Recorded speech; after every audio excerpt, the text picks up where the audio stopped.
Bom, um momento importante aqui no Jornal da Manhã da Jovem Pan, está conosco o presidente da República, Michel Temer. Presidente, bom dia, mais uma vez, muito obrigado pela gentileza do senhor. Bom dia, muito prazer em estar novamente com vocês. Bom, presidente, o senhor faz um esforço para a aprovação da PEC do teto de gastos, inclusive pedindo apoio a empresários, mas ontem, por exemplo, não teve quórum para a votação da LDO. Isso mostra que o senhor vai ter um trabalho redobrado de conversar com os partidos para aprovar a PEC, presidente? Olha, eu tenho conversado muito com os partidos políticos, como você sabe, né?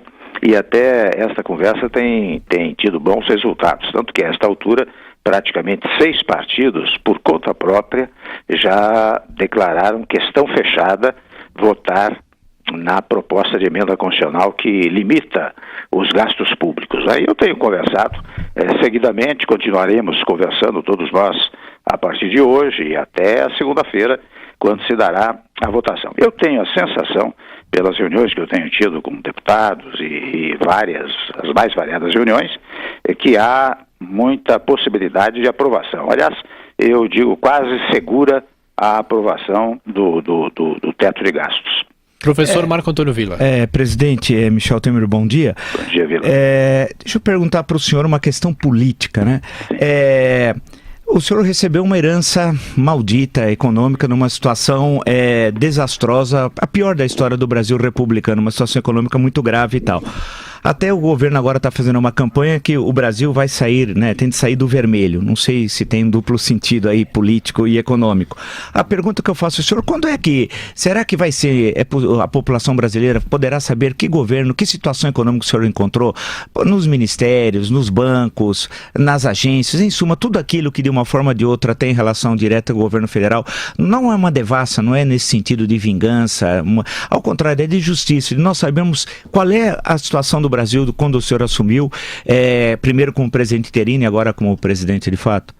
Olha, Vila, você sabe que eu fiquei 4 meses como interino. Sim. E tenho 1 mês como presidente efetivo. E você sabe também, tem acompanhado, não é, que eu jamais mencionei o passado, porque evidentemente que o passado pouco interessa para quem está esperando alguma coisa do governo. Mas a verdade é que houve, digamos assim, tanta agressividade oposicionista, né, que num dado momento nós resolvemos também dizer o que encontramos, porque eu percebi nitidamente, Vila, que daqui a 1 mês, 2 meses, o que se fará é dizer o seguinte: olha aqui, tudo isso que está acontecendo é responsabilidade do governo do Michel Temer. Aliás, só para referendar o que eu estou dizendo, quando eu tinha 1 mês e meio de interinato, não mais do que isso, 2 meses talvez, um senador foi à tribuna para dizer: olha, no governo Michel Temer tem 12 milhões de desempregados. Quando eu vejo essas coisas, eu digo, bom, como são coisas, digamos, inverídicas, falsas, que se dizem, eu não temo que daqui a algum tempo se diga que esta herança é fruto do nosso governo. Então, de uns tempos para cá, nós temos dito, olha, nós encontramos o governo desta forma, desta maneira. E ontem mesmo, quando os jornais publicaram um longo relato, né, Vila, de item por item, né? Há poucos dias eu falei também a empresários aí em São Paulo, e até pedi licença, disse, olha, vou cansá-los um pouco, mas vou relatar como eu recebi o governo exata e precisamente, para evitar que se impute a mim, que se dê a mim, nem se entregue a mim, a ideia de que nós somos responsáveis por isso. Mas nós, convenhamos, Vila, nós não estamos muito preocupados com o passado, a não ser esclarecer para aqueles que não conhecem o passado. Nós estamos preocupados com o futuro. E daí a chamada proposta de emenda constitucional para conter os gastos públicos. Aliás, se me permite dizer uma coisa, sim, ninguém pode gastar mais do que arrecada, né? Até na sua casa, na minha casa. Se de repente eu ganho X, começo a gastar Y, e olha que o Y que o governo gastou foi muito, né? Porque nós temos 170 bilhões de déficit nas contas públicas, né?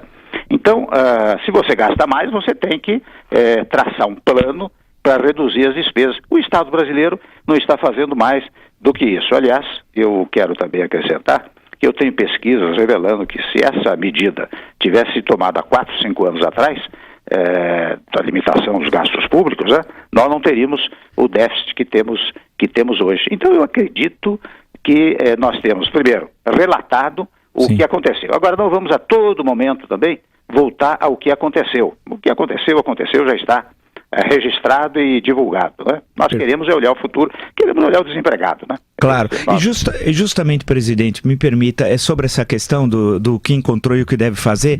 A questão da Previdência certamente é um dos temas, e é uma situação muito complicada, a necessidade que se fala de uma reforma da Previdência. Hoje na Folha de São Paulo, na página 3, Sim. um presidente de uma central sindical, o senhor Ricardo Patá, presidente da UGT, diz que faz um artigo com o seguinte título: falso déficit previdenciário. Ou seja, que não há déficit, segundo ele, porque a dívida da Previdência que tem com a Previdência é muito superior ao déficit.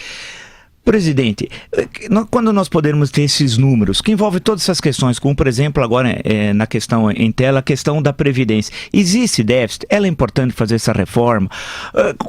Por que é tão fácil fraudar? E ao mesmo tempo hoje tem uma ação da Polícia Federal, por que é tão fácil fraudar a Previdência? Quando é que nós teremos uma Previdência que combata a fraude, melhor dizendo, e possa garantir efetivamente a aposentadoria e a pensão daqueles que estão no sistema? Eu acho, Vila, precisamente quando nós conseguimos aprovar uma revisão da Previdência Social que está sendo ultimada por vários técnicos que estão estudando junto à Casa Civil e ao Ministério da Fazenda. Eu acredito que uma semana, mais ou menos 2 semanas, nós teremos esses estudos concluídos. E depois nós vamos mandar para o Congresso Nacional já agora a reforma da Previdência. Eu até li o artigo do Ricardo Patá, que é um sindicalista muito consciente, tem uma boa consciência das coisas e naturalmente você sabe que nós vamos também, digamos assim, asfaltar o terreno. Sim. Eu estou chamando as centrais sindicais para uma conversa daqui a uma semana, depois vou chamar outros membros da sociedade, associações, conversar para também não, e depois naturalmente com os líderes da Câmara, do Senado, para não fazer uma coisa que venha de cima para baixo, mas uma coisa mais ou menos acertada, ajustada, conhecida, pelo menos. Evidentemente que o déficit da Previdência é assustador, né, Vila? Nós temos mais de 100 bilhões de déficit neste ano. No ano que vem a projeção é que venhamos a ter quase 160 bilhões, e assim sucessivamente, ou seja, num dado momento, alguém vai bater as portas do governo para receber a pensão, a aposentadoria e não vai ter dinheiro. Isso já aconteceu, aliás, em alguns países. Veja o caso da Grécia, né? Então, nós vamos ter uma solução para esse problema. Agora, também quero registrar que isso também, né, Vila, não se faz de um dia para o outro, de um mês para o outro.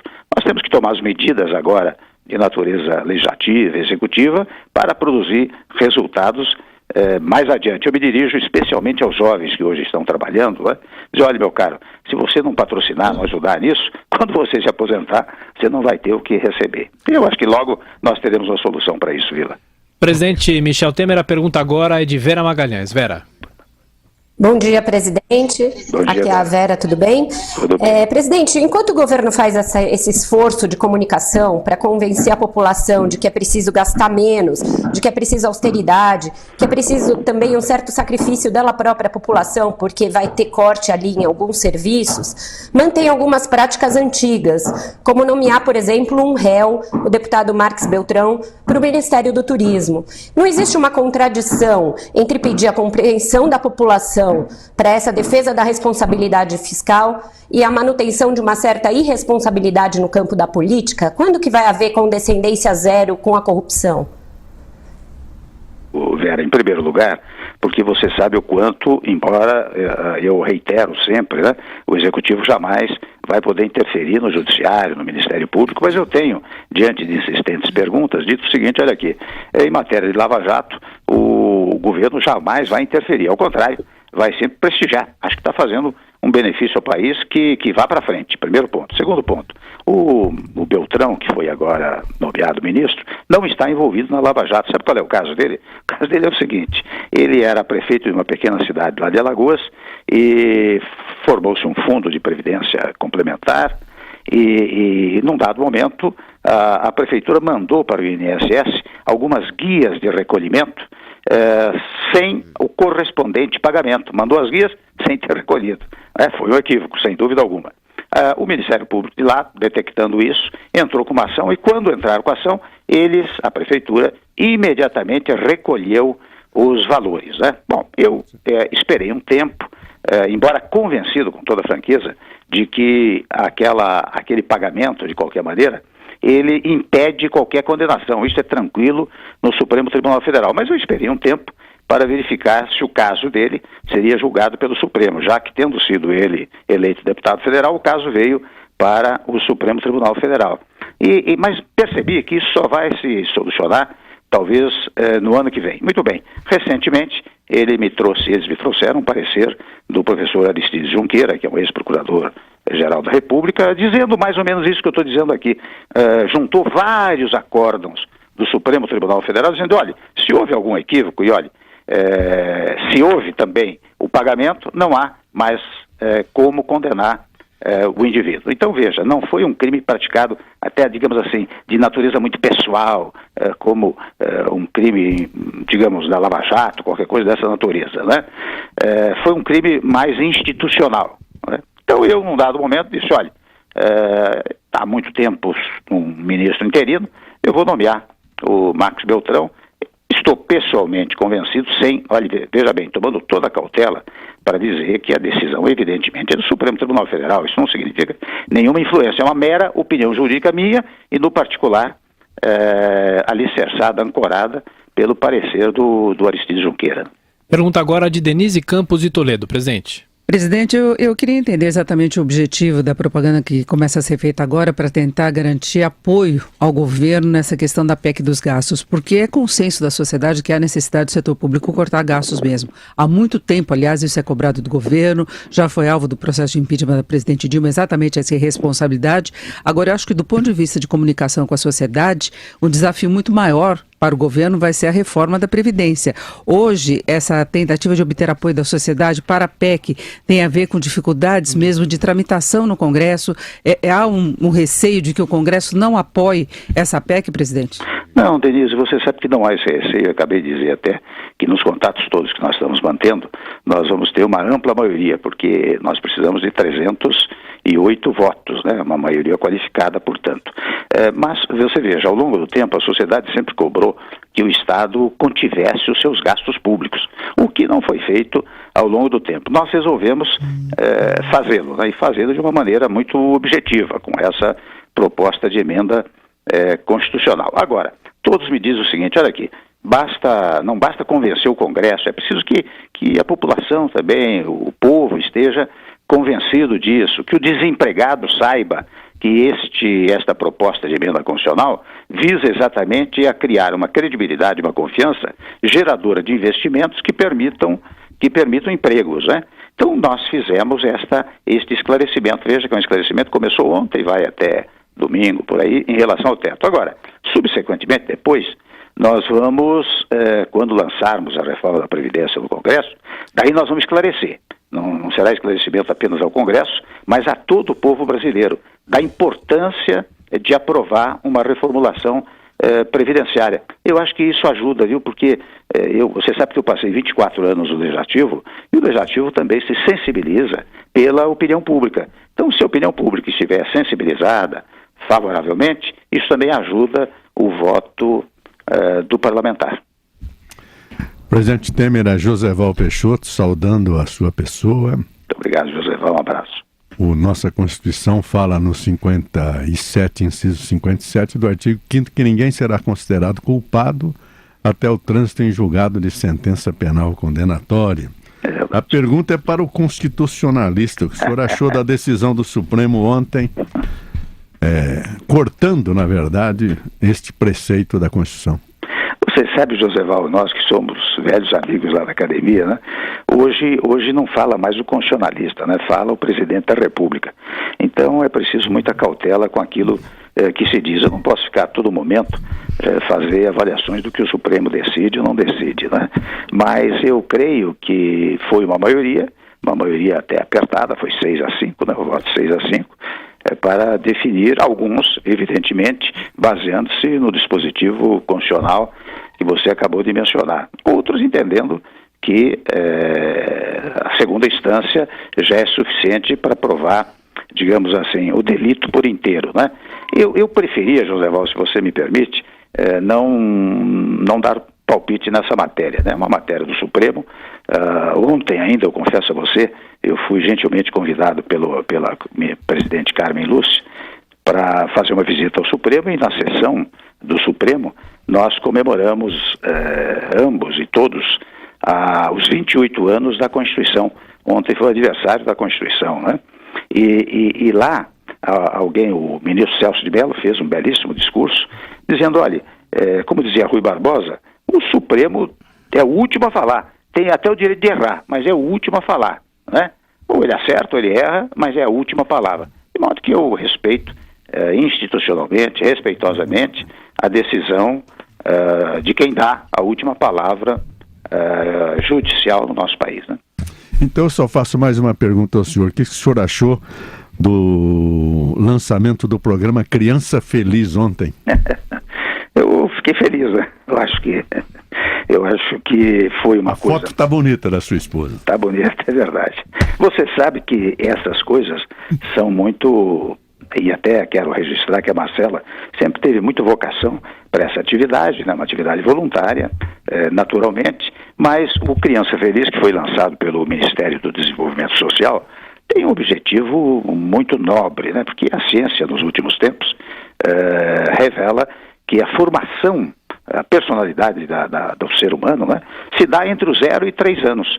E é interessante, você veja, talvez nós todos que estejamos nos ouvindo, né, quantas vezes você sente um aroma qualquer e você se lembra de uma coisa lá do início da sua vida, ou um gesto qualquer que te lembra o passado, né? A ciência já detectou e já formalizou essa tese, né? Então o Osmar Terra, lá do Desenvolvimento Social, resolveu lançar esse programa Criança Feliz e falou naturalmente com a Marcela, né, para ela ser embaixadora, digamos assim, do programa, né? Eu acho que de fora a parte, aquilo que nós já fazemos pelo Bolsa Família, né, você sabe que muito recentemente nós revalorizamos o valor mensal do Bolsa Família, também é preciso cuidar das crianças. Aliás, a propósito, Joseval, você sabe que há tempos atrás nós decidimos uma outra coisa. Há cerca de 1.800, 1.900 mães com crianças com microencefalia, né?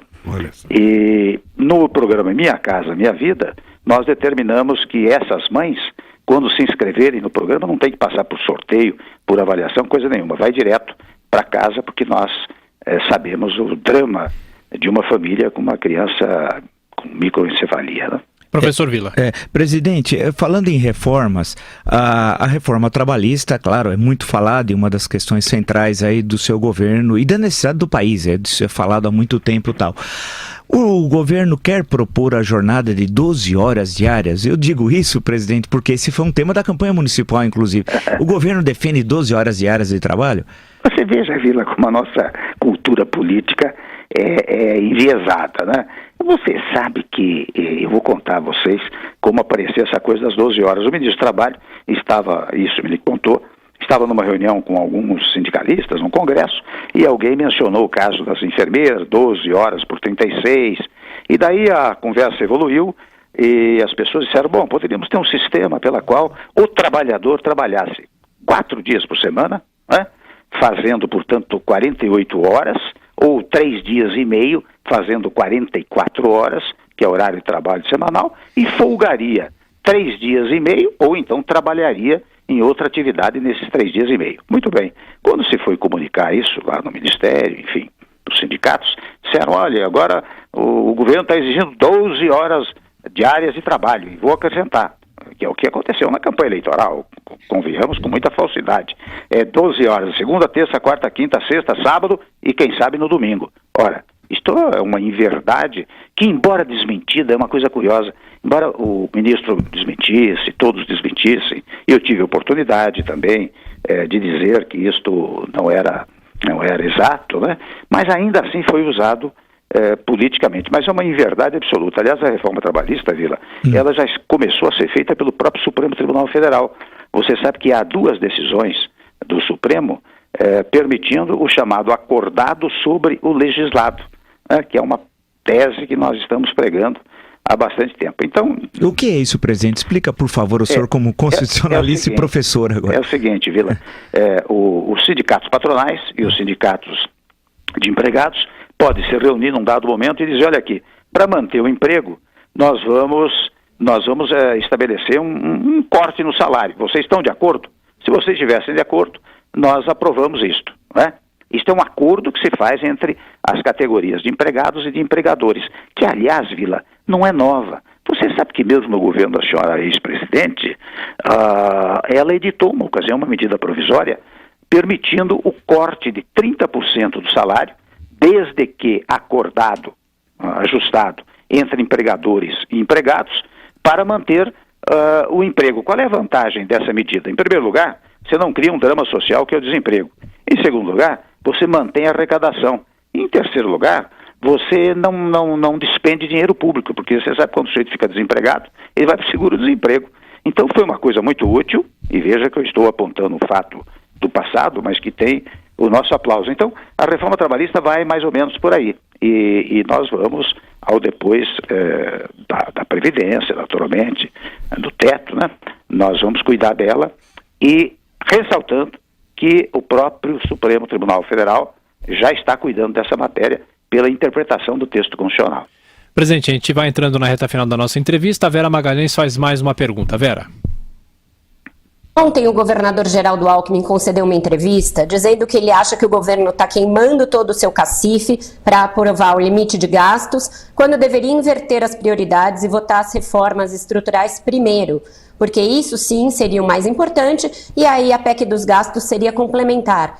Minha pergunta, na verdade, são duas. O senhor concorda com essa avaliação? E a segunda, o senhor acha que o PSDB, tendo saído muito fortalecido das urnas, com 2 líderes aí pré-candidatos a 2018, vai ser um partido que eternamente vai ser um aliado, mas vai ficar no calcanhar do governo para tentar se diferenciar, já pensando nas eleições da sua sucessão?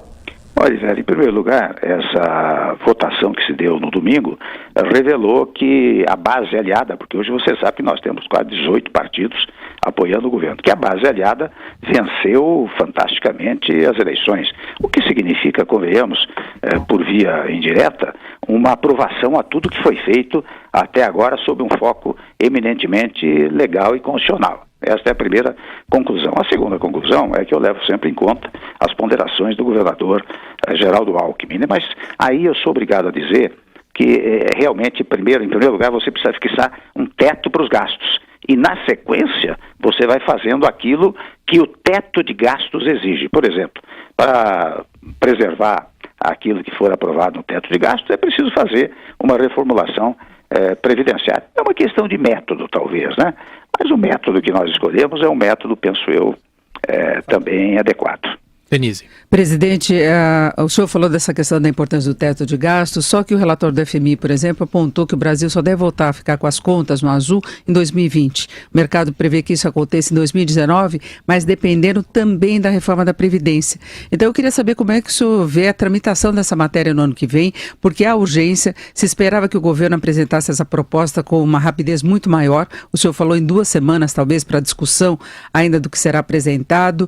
Não está havendo um atraso muito grande em relação a uma matéria que é relevante, porque sem isso as contas não saem do vermelho. Em primeiro lugar, viu, Denise, você sabe que essa proposta do teto constitucional, teto de gastos, ele tem uma previsão de 20 anos, né? Revisável apenas no 10º ano. Essa é a proposta. Então, portanto, nós estamos vendo o longo prazo, primeiro ponto. Segundo ponto, você tem que, aí envolve uma questão política que razoavelmente nós todos conhecemos, né?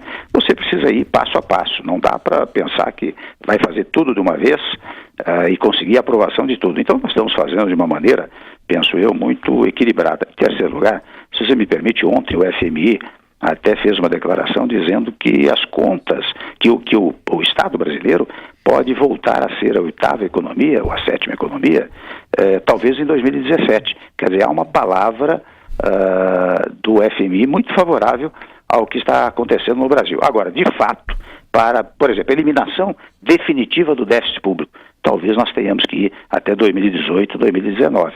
Tanto que para o ano que vem já está previsto um déficit de 139 bilhões, né? Então, acho que o FMI tem tido afirmações que são verdadeiras, mas especialmente a de ontem, que diz em 2017 o Brasil pode recuperar a sua posição. E se me permite acrescentar, você sabe que no tocante ao risco país, né, nós há 4 meses atrás, 5 meses atrás, estávamos no índice 501. Isso até você conhece melhor do que eu, né? E neste momento está em 350, quer dizer, caiu brutalmente, e quando nós atingirmos o índice de 240, nós voltamos a ter aquele chamado grau de investimento positivo, né? Tudo isso, pelo menos, dá uma esperança muito grande, é fruto também de uma retomada da confiança no país. Ô presidente, o Ibope divulgou uma pesquisa nessa semana mostrando que 39% dos brasileiros reprovam o governo do senhor. Agora, o senhor liga para esse tipo de pesquisa ou isso ainda é mais uma percepção em relação à economia? Que leitura que é possível fazer de um número como esse, presidente? Olha, para mim, com toda franqueza, eu não levo em conta, viu? Respeito a pesquisa, mas não levo em conta. Olha, eu tenho dito com frequência que se chegar ao final do governo e eu tiver 5% de avaliação positiva, mas os 12 milhões de desempregados estiverem empregados, eu me dou por satisfeito. Eu quero é ter apoio, quero ter aplauso naqueles que estão desempregados, né? Então eu não tenho nenhuma preocupação com a popularidade ou não, porque nós não estamos num período eleitoral, nem eu estou preocupado com eleições. Eu estou preocupado em colocar o Brasil nos trilhos. O senhor é candidato à reeleição? Não, você sabe que não. Viu, eu vou dizer a vocês, governar o país é uma coisa extremamente honrosa, mas não é fácil. E eu, graças a Deus, tive uma vida pública, embora hoje as pessoas queiram contestar, etc., mas uma vida pública de muito êxito, modéstia de lado, né? Mas, portanto, tendo chegado à presidência da República, não vejo razão para pensar em reeleição. Uma última pergunta, é evidente que em respeito à sua agenda, que é vasta. Aliás, o senhor tem reunião com os governadores agora. Isso. Agora às 10 horas, exatamente. Só não queremos deixar passar em branco o plano internacional, presidente. Sim. O senhor esteve pelo Paraguai, pela Argentina, mas queria uma palavra sua sobre a nossa relação com a Venezuela e a questão da Colômbia também no plebiscito que negou o acordo com as Farc. Duas palavras, José. A primeira é que no tocante à Venezuela, eu e o presidente Macri, em declaração à imprensa lá na Argentina, coincidimos nas nossas posições, né? Ou seja, a Venezuela não cumpriu todos os requisitos necessários para participar do Mercosul. Os demais quatro países integrantes do Mercosul fixaram um prazo até dezembro para o cumprimento desses requisitos. Se cumprir os requisitos, muito bem, integra o Mercosul. Caso contrário, não integra. É claro que há uma preocupação com os direitos políticos, os direitos humanos lá na Venezuela. Essa é uma preocupação de todos, né? E nós refletimos exatamente essa posição na entrevista que demos, na declaração à imprensa que fizemos lá em Buenos Aires. E no tocante à Colômbia, você sabe que na Colômbia foi um fato curioso, apenas 40% dos eleitores votou, né? E a diferença foi mínima. Nós todos lamentamos, tanto que nós, Brasil, Argentina, todos nós expedimos nota, esperando que o governo continue as tratativas para a paz na Colômbia. E o presidente Santos, né, está cuidando disso. Até ontem ainda eu soube que ele continua a dialogar com os dirigentes da Farc, né, das Farc, com o objetivo de continuar a manter essa paz. Eu acho que lá eles ainda vão encontrar harmonia. Presidente Temer, muito obrigado pela sua entrevista concedida à Rádio Jovem Pan e a toda a rede Jovem Pan de rádio. Muito obrigado, um abraço a vocês, um bom dia.